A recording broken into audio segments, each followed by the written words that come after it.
여러분 안녕하십니까. 누리 PD 김준입니다. 자, 지금 한국은행 총재가 누군지 아시죠? 어, 정치인이 아니기 때문에요. 그렇게 널리 알려진 인물은 아니지만 뭐 이 방면에서는 유명한 분입니다. 이분도 뭐 이쪽에서는 천재 소리 듣는 분인데요. 이창용 한국은행 총재죠.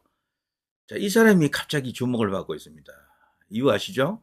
이 사람이 지금 총리 후보로 유력시되고 있다고 합니다. 특히나 트럼프 대통령이 이제 대통령이 되고 나서 이 인맥이 상당하다 그러네요. 트럼프 측과.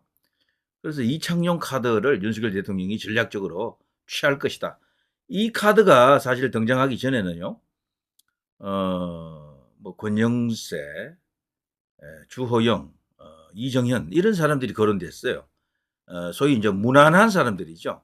국회 통과 가능성이 높은 사람들, 야당에서 태클 걸지 않을 사람들, 이제 이렇게 볼 수가 있는데 그 카드가 지금 완전히 사라졌어요. 지금 거의 이제 이쪽으로 굳었다라고 보는데요.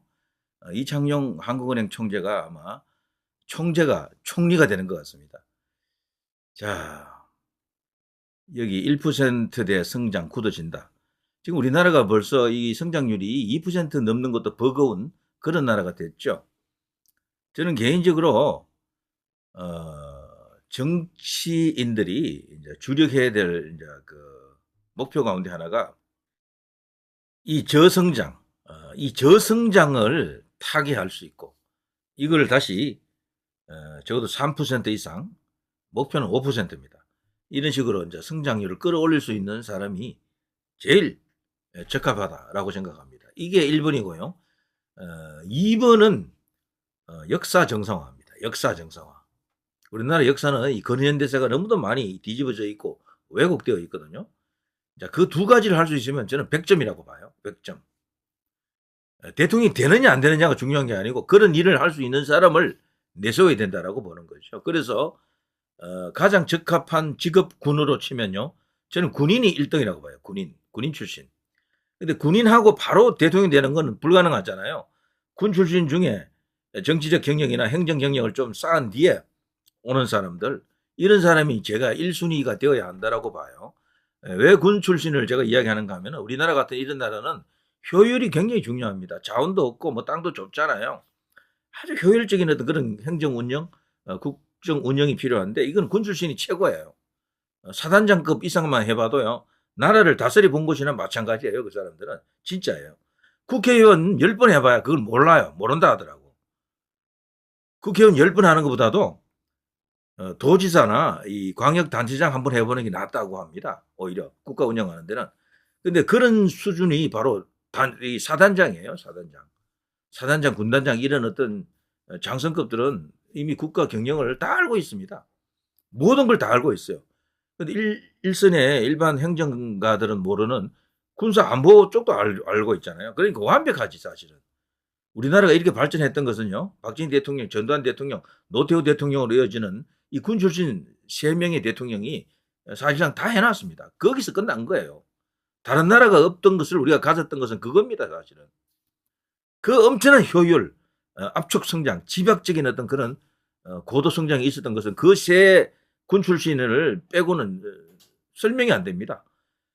노태우 대통령을 끝으로 이제 드디어 이제 고도 성장이 끝나버립니다. 나라가 커졌기도 하지만 경제 규모도 커졌지만 김영삼 이후 제대로 된 성장이 사실 없었습니다. 그런데 그게 이명박 대통령 때 와가지고 어느 정도 회복이 됐는데 박근혜 대통령도 그 기조 위에 썼는데 이게 이제 죽어버렸죠 이제는. 그래서 2%만 성장해도 괜찮다라고 하는 그런 나라가 됐죠. 이렇게 하면 우리는 선발 선진국이라고 하는 뭐 미국은 뭐 그러다 뺀다 치더라도요. 일본이라든가 뭐 영국, 프랑스, 독일 이런 나라들 못 따라갑니다. 독일이나 일본도 사실은 그 영국, 프랑스보다는 약간 뒤쳐져 있었죠. 원래 선진국 되는 그 순서로 보면은 거기서 여러 가지 어떤 뭐 불리한 조건들 그걸 타개하기 위해서 1차 대전, 2차 대전 뭐 일어나고 이러지 않았습니까? 자, 그런 걸 보더라도요. 경제가 사실은 어마어마하게 중요한 것은 뭐 세상 말할 필요가 없겠죠. 자, 그런데 그 경제 총사령탑 중에 한 명이라고 볼 수 있겠죠. 한국은행 총재 너무도 중요합니다. 미국으로 치면 FRB 의장 같은 그런 존재인데요. 기준금리를 조금 내렸습니다. 우리나라가 지금 경제 성장률이 너무 둔화되어 있고요. 저하되어 있습니다. 이것을 조금 끌어올려야 되고요. 그리고 전체적으로 침체되어 있죠. 여기에 대해서 뭔가 이렇게 활로를 좀 열고자 하는 것 같습니다. 트럼프 폭풍 온다. 한국은행 깜짝 금리 인하 이런 게 나와 있습니다. 저는 이창용 이 국무총리 이 사람이 상당히 주목을 이제 받을 수밖에 없는 상황이 온다. 특히나 이 사람이 이제 국무총리가 될 경우에는 일약 윤석열 대통령의 지원을 받고 대선 주자로 올라설 가능성도 일부 있어요. 그래도 된다는 건 아닙니다. 아마 밀어붙이려고 하는 어떤 그런 힘도 생길 것 같습니다. 참고로요, 이창용 현재 한국은행 총재는 64세, 60년생이네요. 충남 논산 출신이고요. 서울대 경제학과 출신이고 하버드 대학교 경제학 박사, 그리고 서울대학교 경제학부 교수, 국제통화기금 아시아태평양국 국장을 역임했습니다. 그리고 이쪽에 경제인들은요, 이쪽 이제 금융통화 이쪽에 사람들은 이분을 거의 천재다 뭐 이런 식으로 여러 가지 어떤 그런 수식어를 달아줍니다. 뭐 여러 가지 일화들이 있겠죠. 이건 제가 나중에 시간이 있으면 또 이제 한번 이야기하도록 하고요. 그런데 이 사람이 국무총리 가능성이 99%다. 뭐 사실상 된 것이나 마찬가지다라고 보는 사람들이 많습니다. 갑자기 급부상했거든요. 급부상. 원래는 이 사람이 거론은 안 됐어요. 그런데 트럼프 대통령이라고 하는 거대한 변수로 인해서 이 사람이 국무총리 될 가능성이 굉장히 크다. 트럼프 측과 인맥도 상당하다라고 하네요. 정치색 없는 사람이다라고 합니다만 모르죠. 이분이 또 어떤 식의 정치적 노선을 탈지 어떤 선택을 할지는 아무도 모릅니다. 저는 이렇게 되면요, 한덕수 총리가 이제 최장수 총리라고 하는 영예로운 타이틀을 갖고 이제 내려올 텐데, 그분은 그럼 뭐 할 것이냐라고 합니다. 그분은 예전처럼 이명박 대통령 때도 저 보면은 주미대사로 보냈잖아요. 전직 총리를 대사로 보낸 것은 파격인데 뭐 못할 것은 없습니다. 뭐 그런 카드도 있고요. 한덕수 총리도 경제계통이죠. 행정 경험도 많고 그만한 사람 찾기는 쉽지 않을 겁니다. 어쨌거나 한덕수 총리도 다른 역할이 있을 것 같아요. 제 생각에는. 그런데 이분이 이제 앞으로 우리 언론이 주목을 할 수밖에 없습니다. 마침 이게 운도 좀 따라야 된다 그러잖아요. 이 사람이 트럼프가 되면서 갑자기 위상이 그냥 급부상하고 있는 거죠.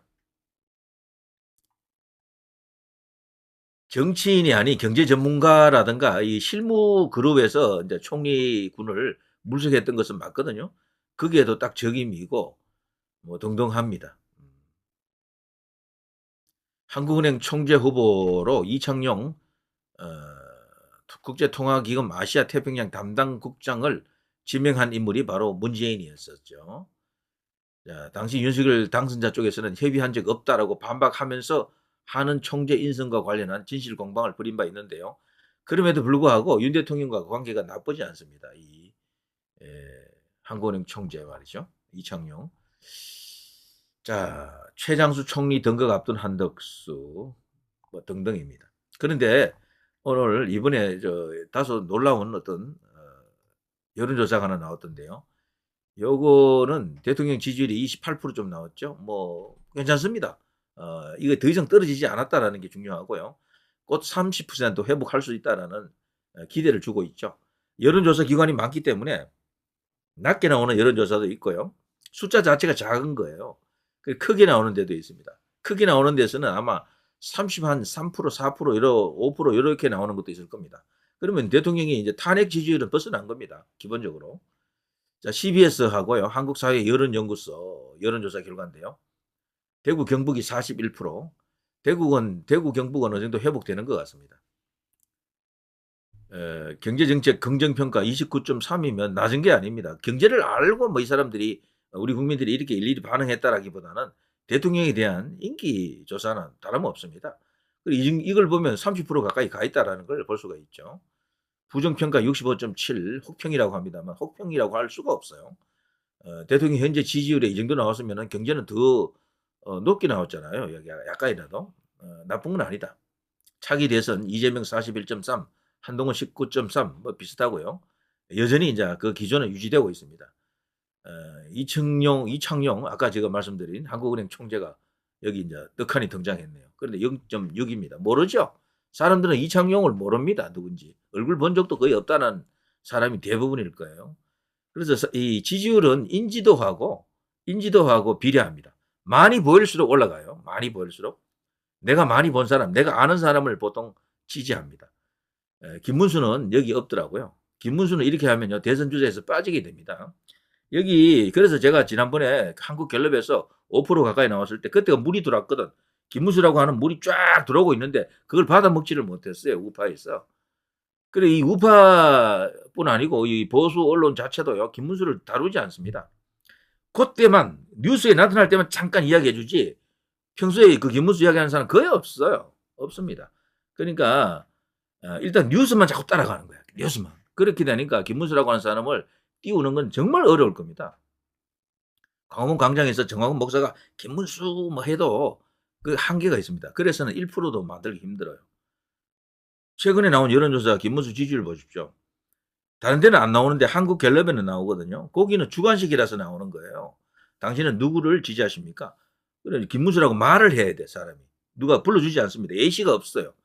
그런데 처음에는 5% 가까이 나왔는데 할수록 떨어져가지고 지난번에는 1% 나왔더라고. 그 한국갤럽은 발표 기준이 있습니다. 1% 밑으로는 아예 발표도 안 해줘요. 다음에는 김문수라는 이름이 안 나타나진 않을 거예요. 그 한국갤럽에. 그래서 물 들어왔는데 그 물을 못 받아 먹은 거야. 그래서 지금 김문수 지지하는 사람들 중에는 이렇게 말하는 사람이 있어요. 한 1년쯤 있다가 나오면 됩니다. 그때 나오면 누가 받아줍니까? 누가? 여론조사에 포함도 안 되는데. 여론조사에 포함시킬 무슨 재간이 있습니까? 무슨 뭐 특급 비방이 있어요? 없습니다. 그런 거. 지금부터 떠야 된다니까요. 지금부터 꾸준히 밀고 들어가서 우파 보수에서는 한동훈, 오세훈, 홍준표가 3강이잖아요. 요 3명이거든. 그 나머지 1명이 필요해야 해요. 딱 4명입니다. 4명. 그 나머지 요 1명을 갖고 한 사람, 이런 사람 넣어보고 저런 사람 넣어본다고요. 이번에는 여기 이창용이 들어온 거죠. 평소에는 안철수, 유승민, 원희룡 이런 사람이 가끔씩 들어옵니다. 그 자리에 김문수라고 하는 사람이 들어가야 돼요. 김문수 장관이. 근데 지금 우리 언론에서는, 우리 여론조사 기관에는 김문수를 안 넣어줘요. 그걸 어떻게 깰 수 있습니까? 그거를. 엄청난 어떤 시련이다. 저는 그렇게 보거든요. 자, 아무튼 뭐 김문수 장관은 이제 그것을 극복한 후에 본인 스스로도 어떤 의지를 갖고 있어야 됩니다. 소위 전투 의지도 있어야 되고요. 이슈 파이팅을 해야 되고, 대체로 이렇게 여러 대선 주자로 뜬 사람은 전부 다 이슈 파이팅을 했거나 싸움을 통해서 이렇게 성장했습니다. 갑자기 이렇게 싸움 없이 이렇게 성장한 사람은요, 제가 볼 때 이명박 대통령, 박근혜 대통령 같은 사람이에요. 이명박 대통령은 워낙 이 거대한 업적 때문에 뭐 바로 그냥 대통령이 된 케이스고, 박근혜 대통령은 뭐 굳이 이슈 파이팅이 필요 없잖아요. 워낙 배경이 그냥 거대하죠. 그런 케이스는 별도인데, 나머지들은요, 대부분 요즘 뭐 군웅 할거 시대에 다 원 오브 댐이잖아요. 특별한 사람 없다니까. 싸워야 돼요. 적과 싸우면 무조건 뜨게 되어 있습니다. 한동훈도 그래서 떴고, 뭐 등등입니다. 김문수 장관 같은 경우도 결국에는 존재감을 불러일으키기 위해서는 이슈 파이팅을 해야 되고요. 뭐 그런 과정을 거치지 않고서는 쉽지 않을 것이다. 이런 생각이 듭니다. 근데 그 고용노동부 장관으로서 이슈 파이팅 하기도 참 힘들죠. 싸움하려면 상대가 있어야 되는데, 저들은 김문수라고 하는 사람의 위험성을 잘 알아요. 저 사람이 뜨게 되면 이재명하고 딱 비교해보면 같이 경기지사를 다 했잖아요. 다 비교가 된다고요. 그리고 수도권에서 서로 이렇게 경기도에서 정치했잖아요. 한쪽은 성남지사 2번, 경기지사 1번, 한쪽은 국회의원 3번, 경기지사 2번, 다 비교가 되고요. 둘 다 TK 출신이잖아요. 또 비교가 되고요. 청렴성 비교가 되고요. 모든 면에서는 김문수가 이깁니다. 단 하나, 인지도에서 떨어지고, 인기에서 떨어지고, 나이에서 조금 불리합니다. 요것밖에 없어요. 김문수는 꼰대가 아니에요. 그 사람은. 좀 보시면 알겠습니다만 꼰대 스타일이 아니에요. 그래서 일단 띄우기만 하면 이재명 잡는 최고의 카드인데, 도무지 띄울 수가 없다. 모든 유튜브들이 누리 PD처럼 김문수 이야기를 자주 하면 될 거예요. 근데 그 사람들 그렇게 안 하더라고. 보면은 김문수라고 하는 뉴스가 나와야 조금 이야기해 준다니까. 그것도 뉴스를 전해주는 거지. 평소에서 뭐 스스로 만들어서 기획해서 이야기하는 게 없어요. 보니까. 그러면 김문수라는 사람이 잊혀지는 거지. 그렇지 않습니까? 자, 그게 이제 더해 이제 국민의힘도 지금 난리 났죠. 한동훈 당계 사태 논란 책임지고 밝혀라 54% 가까이. 근거 없는 비방이다는 28%. 이걸로 보면 이제 대세가 이제 드러날 겁니다. 예. 윤 대통령 지지율이 낮은 건 아닙니다. 이거 올라가는 추세예요, 지금. 그래서 전체적으로 30%대 회복은 시간 문제다. 이런 생각이 듭니다. 자, 여기 차기 대선 이렇게 나와 있죠. 이재명 41.3, 한동훈 19.3 이렇게 나와 있습니다. 민주당 45.2, 국민의힘 31.9, 상당한 차이가 있습니다. 자, 여기 보면요. 오세훈 7.0, 조국 6.3. 오세훈이가 조국을 제쳤다라는 게 의미가 있습니다. 홍준표 5.8, 김동연 3.4. 여기까지입니다. 여기까지. 그 이하는 의미가 없어. 김경수 0.7, 이창용 0.6. 근데 이창용은 모르겠어요. 이 사람은 워낙 인지도가 없는 사람인데 0.6 나왔다라는 게 이것도 간단한 건 아니에요. 요 사람이 인지도가 올라가고 진짜 총리가 돼버리고 트럼프하고 진짜 그쪽 라인하고 잘 통하는 진짜 그게 확인이 되고 이창용 이런 어떤 뉴스가 터지면은 이 숫자는 완전히 바뀌겠죠. 이 사람도 5% 넘어갈 가능성도 큽니다. 그렇게 되면. 왜냐하면 요즘 시대 상황에는 이러는 어떤 그 경제인 출신들도 굉장히 좋습니다. 제가 볼 때는 군 출신 다음으로 좋은 게 경제에 대해서 아는 사람, 이런 사람이 대통령이 되면 좋겠다 이런 생각을 해봅니다. 그리고 행정 경험이 있고요. 그런 걸 좀 해봐야 됩니다. 여기서 말하는 행정 경험은 중앙 부처의 어떤 관리로서 큰 것보다도 단체장을 해본 사람입니다. 그런 사람들이 대통령이 되어야 한다 이런 생각을 하는 사람들이 많죠. 자, 이런 식으로 나와 있네요. 정당 지지도 45.2 민주, 31.9 국민의힘, 조국 혁신당 9, 6, 개혁신당 3.4 이렇게 나와 있습니다. 자, 이렇게 보면요, 뭐 대충 아시겠죠? 어떻게 돌아가는지. 지금 요동칠 준비를 하고 있는 겁니다. 대통령은 어쨌거나 총리 카드를 잘 활용하게 되면은 전국을 수습하는 데 상당히 도움이 된다라고 판단하는 것도 있고, 이창용 카드가 원래 윤 대통령 카드가 아니에요. 그래서 이래 두루 만족시킬 수도 있는 카드, 또 의외로 이렇게 돌출하면서 새로운 대선 주자를 띄울 수도 있다라는 그런 것도 있고요. 자, 아무튼요, 제가 시간 날 때마다 이제 언급합니다만은 김문수 장관은 갑자기 뜰 수가 없습니다. 갑자기 요즘은 갑자기 뜬다라는 게 말이 안 돼요. 윤석열 대통령이 검찰총장 시절처럼 그렇게 만들 수가 있습니까? 그거는 거대한 싸움의 중간에 있었기 때문에 가능했지, 김문수 장관이 그런 싸움의 중간에 쓸 수가 없잖아요. 저들은 김문수 장관을 아예 부르지도 않아. 이제 대거리 자체가 없다니까요. 김문수하고 싸우려는 사람도 없습니다. 아예 무시 전략입니다. 그런 사람을 띄운다라는 것은 거의 정말 힘든 일입니다. 그리고 조중동에서 계속 김문수라고 하는 사람을 언급을 안 하려고 그러죠. 박근혜 대통령과의 관계도 있지만 제가 볼 때는 정광훈 목사와 함께 몇 년간 지낸 그 이제 광장 생활, 광화문 광장 생활, 그게 또 영향을 많이 줬다고 생각합니다. 대중 정치인이 되기에는 그것은 굉장히 치명적인 약점으로 보고 있더라고요. 저는 그걸 약점으로 안 봅니다. 그러나 대중 매체, 주요 미디어에서는 그거는 정치인으로 지금 가지 않는다라는 일종의 자기 선언처럼 그렇게 보고 있습니다.